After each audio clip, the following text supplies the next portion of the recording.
Hello and welcome to the Divorced Women Creating Peace community. I'm so excited to have you here. We are doing this Facebook Live as a way to provide you with extra value. And I have a really special guest here today, and we are talking about something very important. Dr. Unnatti Jain is a certified youth behavior change expert and studies behavioral patterns. She strongly believes that to build strong young adults, parents must shift from control to connection. She is a TEDx speaker and shares her insights on her talk, How to Move from Control to Connection.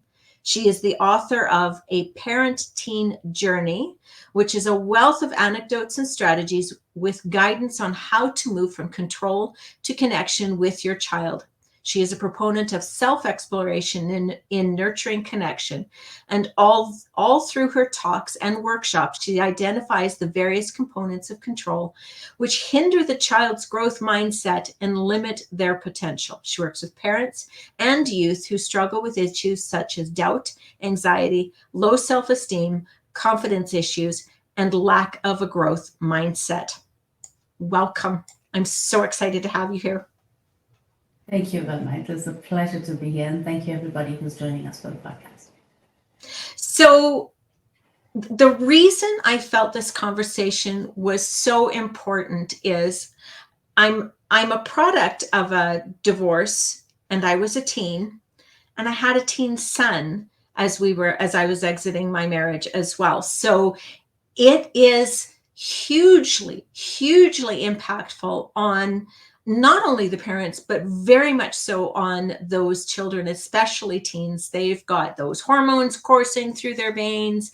They're at that pivotal point of I'm no longer a child, but I'm not an adult, and all of those kinds of things. You've got the peer stuff. You've got so much going on for a teen in and of itself that layering on divorce has a huge impact. Can you share a little bit about what guided you down this path?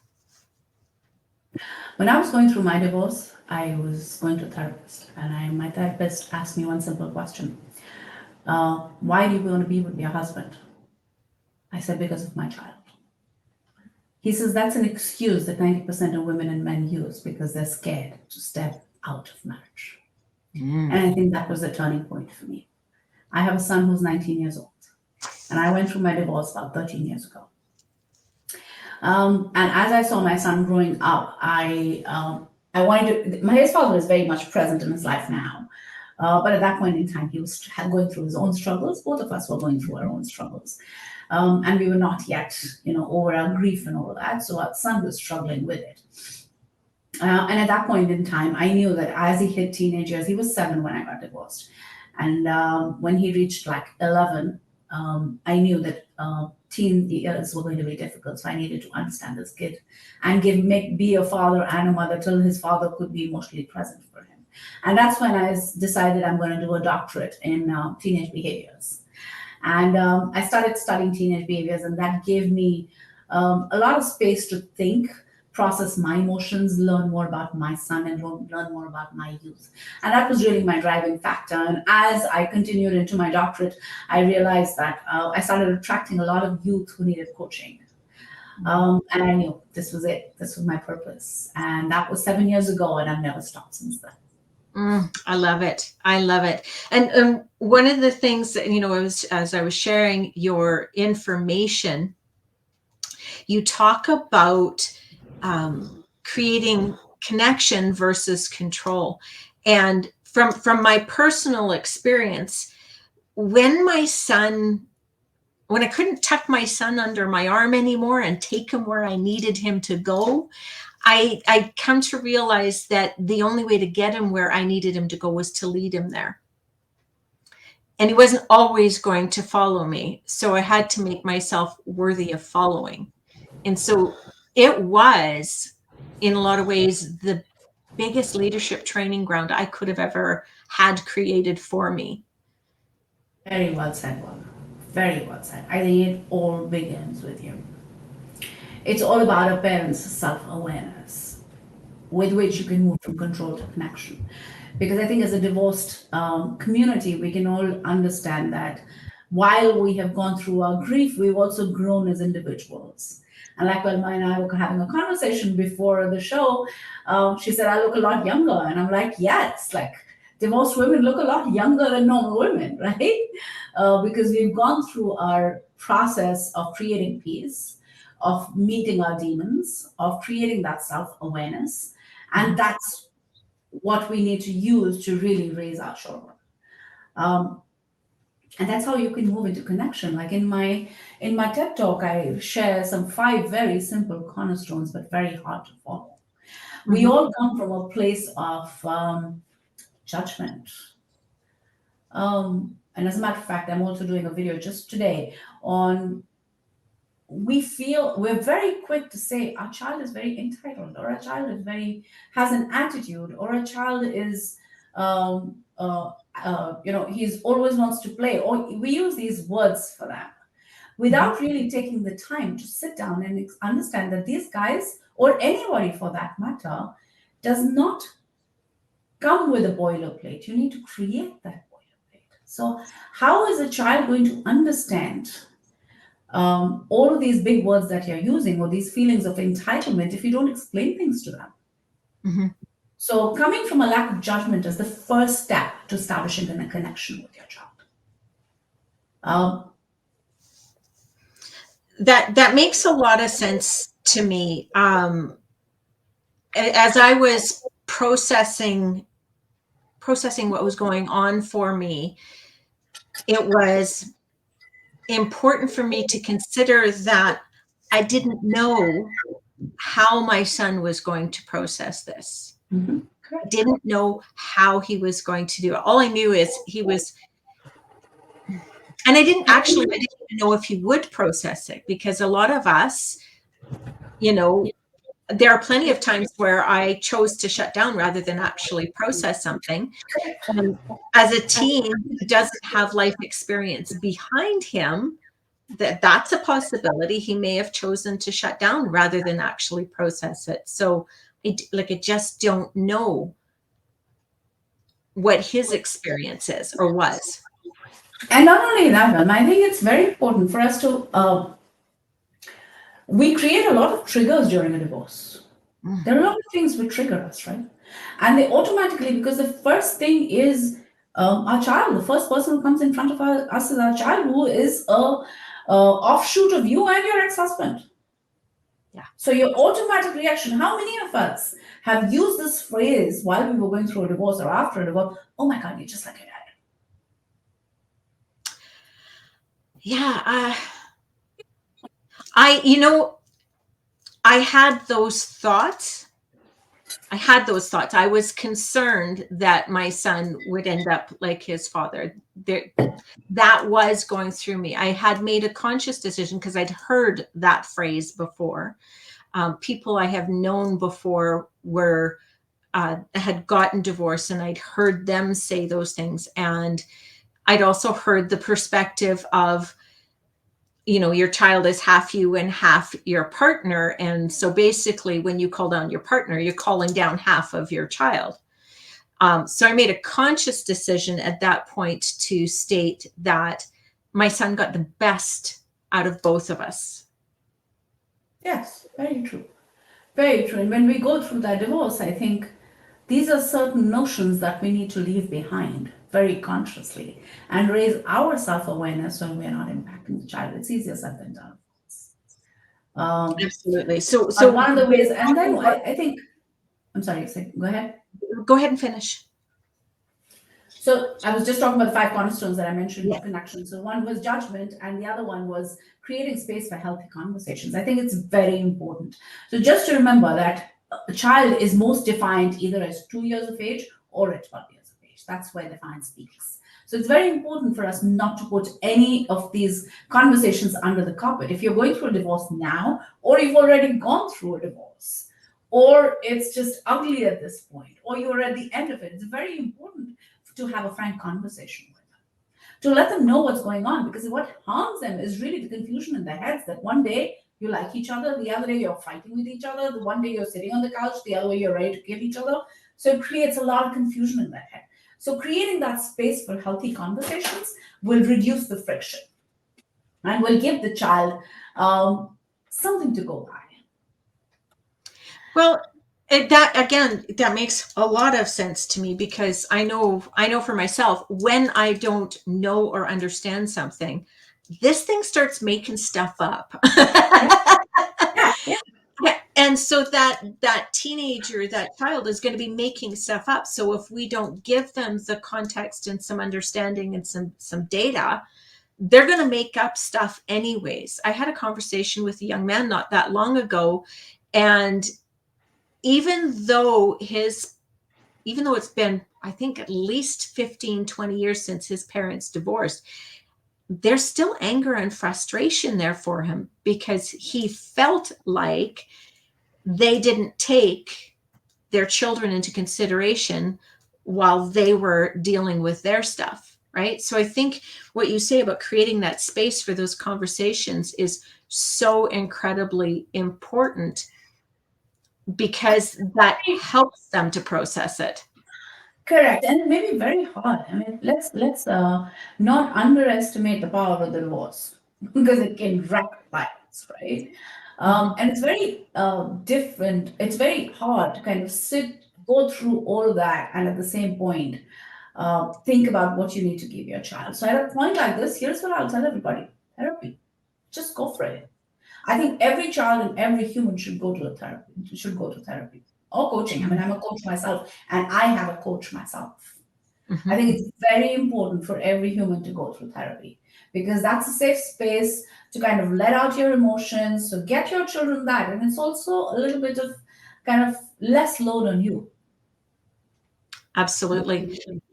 If even so, when my teen, oh, got a bit of echo. Anyways, my teen did not want to go to counseling. His dad was not interested in it, and so he took that opinion. What I did though was I made sure I was doing it, because that allowed me to process everything well, so that I wasn't loading that stuff inadvertently on my son, right? Because and that's not to say it was perfect, because I'll be completely candid with you. I did bung it up good sometimes. There, during the first couple of months, my son would come to me and say, dad was complaining about this, and dad was complaining about that, and then I would go, well, that's ironic, because he did that to me, and not the right thing to do. Don't do what I did. But you know what? Let's be very honest about this one. It's very hard. And it's it, almost impossible that a child will not come out with scars of a divorce. it's true. And part of the reason I'm sharing that is because, for me, my son was probably one of my greatest teachers. He looked at me and he says, Mom, why do you always have to be the victim? And I'm like, oh my goodness, he's right. Yep. He's absolutely right.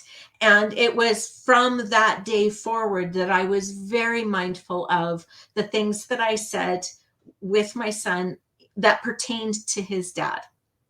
It's all Um, about I practice yoga and meditation to raise my self-awareness. Everybody has a go-to, right? I did mhm. therapy and yoga and I became a meditation instructor, I became a yoga instructor. That was my way of kind of raising my self-awareness so I could give them the best. Absolutely, absolutely. And the interesting thing is, I've had so many conversations with my son since then. He's 22 now, so we have a lot of different conversations. And I shared with him, because he didn't remember that. I shared with him and I told him how important his words were to me and the impact they had on me, because I wanted him to understand that he gets to say those things, that he has permission to speak to me openly, candidly, and even if it doesn't feel good, he still has permission to say those things, because I want him to walk into the rest of his life that way too, that to feel empowered to say what's true for him. That's so So, beautiful. More power to you. so number three of your cornerstones. So then, well, then we talked about the power and the choice cornerstone. It's always a battle. When you're raising a teen, it's always a battle. So one thing I identified was if you give them choices, and it'll help them feel powerful. And then the kind of the tug of war, it reduces. And then that's that way, one another way to build connection is giving Mhm. your child choices and making them feel like they have the power. Right? And then we have the non-judgment and the comparison cornerstone. I think we all by default tend to compare our children to either the neighbor's child or to their friends or to their peers, saying in the hope that we're motivating them. We're actually doing completely the opposite. Mhm. We end up demotivating them. So don't compare your children. Stay in the non-judgment zone. That's another way of building connection. And then the last was, the last two were respect and trust. Mm. Respect, and I think you will also identify with this one, is respect is something if we want, then we need to give it to our children. Because if we don't give respect to our children, then at some point in time, they're going to disrespect us too. And we can't hide behind the fact that they're kids, so we don't need to respect them. Mm. Mhm. If you Absolutely. give respect, you'll get respect. And And then that makes a lot of sense because I know when I feel respected, I do end up reflecting that back to the person. So it makes sense that when I honor my son that way, choosing to honor my son that way, that it is and it absolutely does get reflected back.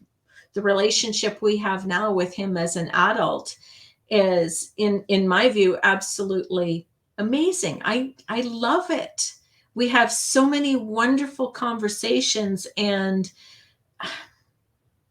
he actually as an adult comes to me to process things because he knows that one, I'm not going to judge him, right? Your first pillar, I'm not going to judge him, that he has the space to create the conversations with me.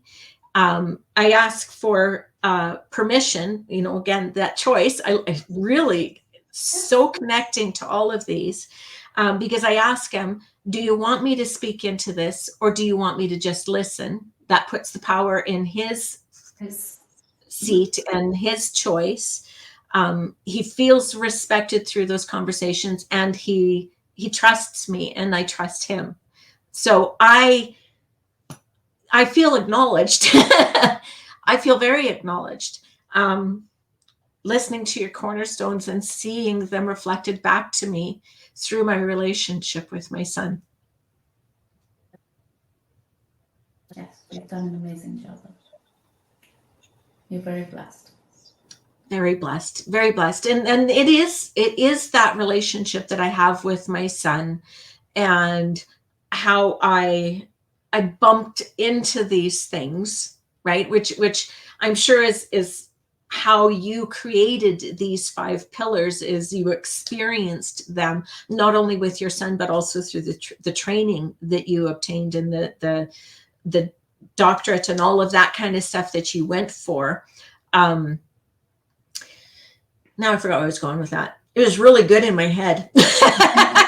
Oh, you're fine. You're fine. And then you know what? I think so. I don't know if you post links after this, but if you could post the TEDx link, that'd be great. So hear it because Mm, I've linked it with my own teenage journey. So that kind awesome. of makes sense too. And then, of course, we were going to discuss a parenting journey. I'm also an author of a book of parenting journey, Yes. which is again a compilation of anecdotes, research, my own experiences, and I bring them all together, and then we discuss things like respect, comparison, trust, um, control, judgment, social media, all of these things. I discuss those in my Mm, book. What are the impact of all of these things that happens to them? How is it that you can take your child forward from control to connection by following some of the things that I have written and backed up with research based on the behaviors that these kids, these today's teens have. So I would also urge everybody, if you have a chance, go ahead, and it's available on Amazon. I will put the link. I will send the link to Valma, and Valma can post it on the chat. Right. So I So made a that's note another to thing. myself. I've made a note to myself. I'm going to link to the book. I'm going to link to the TEDx inside of the TEDx. community. I want people to be able to take it. That's where I was going with that. Was it's so important. It is so important that we cultivate these relationships with our youth, because we are, and you talk about that, we're building strong young adults. We are not raising children. We are raising adults, and we And want to these are raise going them. to be the ones who are going to rule the world tomorrow, and going to be your pride and joy. So there is a lot that we can do with them. I mean, I'm surrounded by youth. I'm a certified youth behavior change specialist. So I coach parents, I coach teens, I coach um, any and all ages, but my niche is between 12 to 26.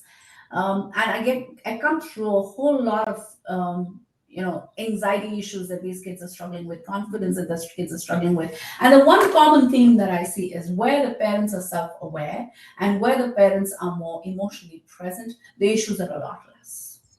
Mm. Versus where a parent is not self-aware. Right, right. Well, and that would connect with what that young man was sharing with me regarding his anger and frustration with his parents. And it's not that he doesn't love his parents; he absolutely does. And yet, at the same time, those things have impacted the choices that he's made. He shared with me that he doesn't plan to have children because So sad. it is because there's so many fine young men and young women out there that have a lot to offer, that are making the choice because of the divorce that they went through. I mean, my son is waffling. He doesn't know either way, and his choice is not because of our divorce. He's making decisions on his. That's what I heard. I don't even remember where I heard it, but it was a comment that um, the the parents' ceiling becomes their child's floor, and they only The go up parents. from there, right? And I loved that, because I mean, sometimes we give them wobbly floors because the parents Yeah, aren't but here is what necessarily. I will make a comment on this one. Well, no. Whenever I coach children and parents, the first thing I ask is their relationship between a parent and a child, because that is the foundation of your child. If that foundation is weak, your child is going to be wobbly for the rest of their lives, and they're not going to be able to step into any relationship completely whole. So if we are a divorced mother or a father, we have to ensure that our child is equally connected to the other parent. And that's our duty as a parent. Whether we like it or we don't, it's our duty as a parent to give the child a complete whole household in the capacity that we can. I love that. I had So, actually closed my first business, my first coaching business, with the conscious decision of I was trying to save my marriage. In the end, I didn't save my marriage, but I do believe I saved my family, without a doubt. And I agree with you that it's really important to cultivate and promote the relationship with the other parent. What that does is, to me, that falls into your third cornerstone of power and choice, because it's leaving the choice and the power with them on how they cultivate that relationship with the other parent. One of the things I told my son was, you are not responsible for what occurs between your father. correct. You are responsible for your relationship with each parent. Correct. And I always turn around and tell my son the same thing. Look, our marriage didn't work out because of us, but we both love you. And it's not that the marriage breaks because of one person, it breaks because of two people. Absolutely. So if we can give that bit of encouragement to our child and encourage them to have an equally um, or equal relationship with the other parent, I think it's a real gift to a child. It absolutely does, because what it does is it pulls that child out of the middle and Yes. out in front. And then, you're going back to that point of, I don't want to get married. No, every marriage is not like this. And once they start getting that love from their parent, from their father and their mother, then they go back into that space. Okay, maybe I can believe in relationships again. The reason that they don't believe in relationships is because somewhere deep down they feel unloved by either one parent or the other. Mhm. So when their whole world comes together in another form, where the parents are not together, but but they both love the child, then they start believing in relationships again. And I think it goes back to where you talk about the growth mindset, because it it changes the perspective of what relationships can be, even outside of a marriage, that parents can still care for each other and care for their child. It's just not inside of a marriage. So it's still a family, right? It's still a family. It's some kind of a weird family. It's working in some way. And tomorrow your child is going to get married. He's going to graduate. He's going to do a ton of good things. And you will have to come together. You can't be hostile towards each other at that point, right? You have to come together. So somewhere you have to bury your habits. And again, that takes me back to raising that self-awareness, Mhm. letting go of your demons, going to that therapy and putting your past behind you, Yeah. and kind of accepting the new you. And taking responsibility for myself, because I know, and I've shared this before inside of the group and on my podcast, that my divorce was a high conflict divorce. We went through a period of time where there was only only email communication, because that was the safest place for me to be. I did what was necessary for myself.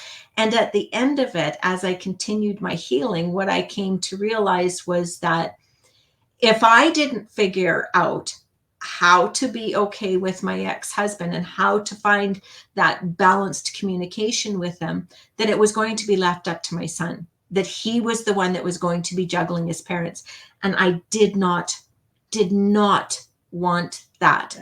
So I took the actions. Again, it's that personal responsibility. As a parent, I'm responsible for myself. As a human being, I am responsible for myself. And that is part of that leadership that I spoke about early, because if I'm responsible for myself, it creates the possibility that my son will make the choice to be responsible for himself. Correct. Absolutely. That is so true. I agree with So that. Are we we on time? are I we feel are like the at the timer end is of our going, and this time. conversation is going so interesting that I don't want to Oh, stop. I have so much enjoyed this, and I know there's a huge amount of value in here for our community, because understanding there's a lot of us. There's a lot of us that have had divorces when our children are older.